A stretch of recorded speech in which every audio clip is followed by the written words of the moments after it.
plans have been put in place by the WTO to secure the future of tourism of the tourism industry in Africa, bearing in mind the changes that you spoke about. People are not traveling and there's loss of jobs. So what plans are in place for the recovery of the tourism industry in Africa?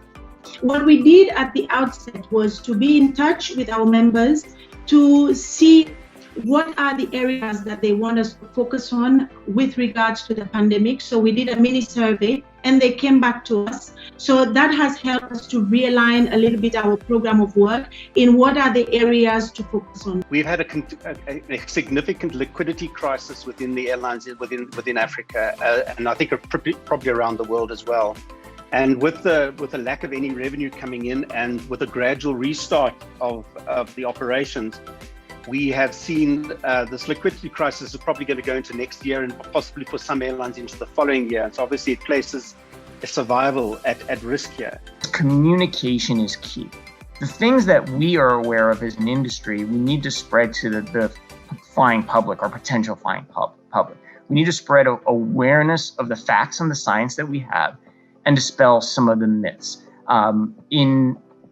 In the effectively 9 months of coronavirus epidemic, the number of transmissions on board an aircraft has been 44. There's only been 44 known cases of COVID transmissions in a time period when you've had as an industry, we've had 1.2 billion passengers. Do you agree that industry-wide data collaboration is fundamental to recovery, as today it is a struggle to get these valuable data airlines need to evolve? The brief answer to your question is yes. We all know that the key to the success of our industry today is to move forward. We need to understand the challenges, embrace technology, and really execute a clear vision that goes beyond the limitation of each of the individual stakeholders. So there is today a growing interest from the market to automate and optimize airport operations through the use of smart technology to deliver process and cost efficiencies. And automation enables a better social distancing and passenger flow through the airports. If you think about people moving through any area en masse, there's elements of control that have to be put in place. And what you have to do as well is manage the bottlenecks of any process of moving people through. One of the problems with perhaps with the whole restoring confidence aspect for aviation is that there was always a certain amount of anxiety associated with just traveling. It's fairly depersonalized. You arrive, you're kind of put into groups. You have to go to certain places by certain times. You're boarded, you're strapped into a seat, and all of that is quite anxious for people. Most of the countries are implementing a wide range of pre-entry and exit measures that need to be harmonized across.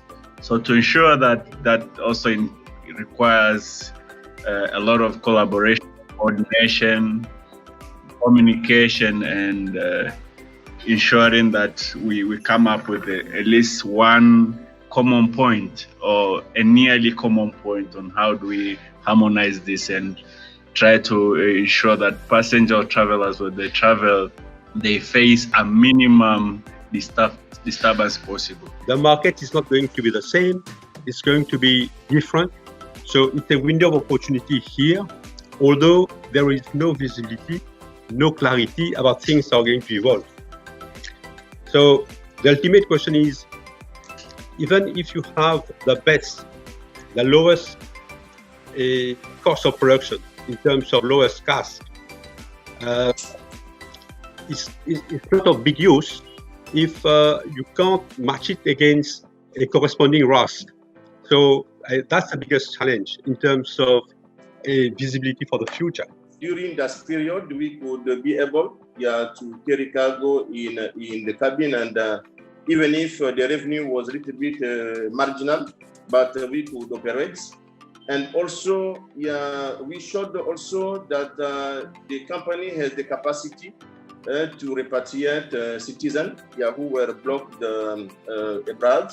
As members have recognized that the networks have reduced significantly during the pandemic, and it makes sense to consolidate rather than compete. The challenges are perhaps almost permanent. And the first one starts with the recognition of cargo as the engine of the global trade and national economies. If you look at the agenda of many conferences, you can hardly find a cargo session. And I remember Sanjeev and I, we worked very hard with the AFRA Secretary General, Director General, current and the previous one, to suggest and to make cargo as a part of the agenda. From a different perspective, given that you maybe have a bit of a bird's eye view over the industry, do you have any thoughts in terms of what the next 3 to 5 years are going to look like, particularly for African aviation?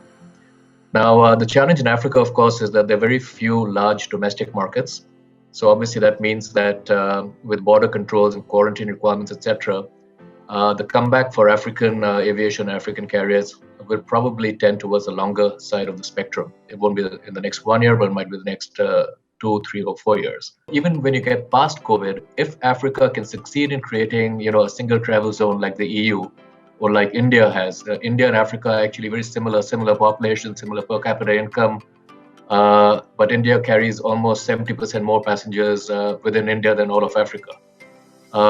So if airlines can get the scale which they can get through better market access, less regulation, more freedom to travel between borders, then they can get scale economies and bring the cost down from that as well. All across Africa, the load factors historically, we know, been in the mid-60s, which is significantly below what you can observe on the more mature markets, where you have 80, 50.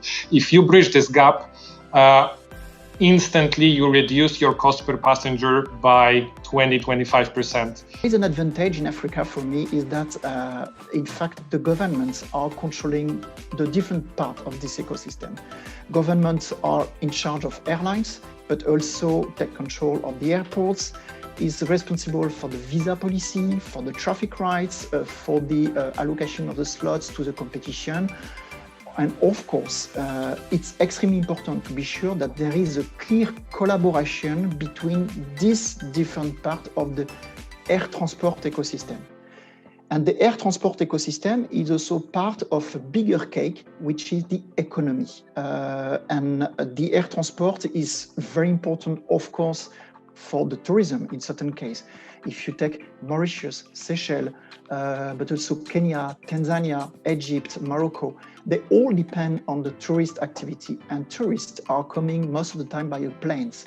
Just to say thank you to our panelists. You've been absolutely great. You gave some very good ideas on how we can, develop scale, ensure the right competitive playing field, look at the policy enablers like the single African air transport market and ratification of Cape Town Convention, a reduction of taxes and charges, and so many other issues in terms of operational efficiencies. Thank you all so much for your time.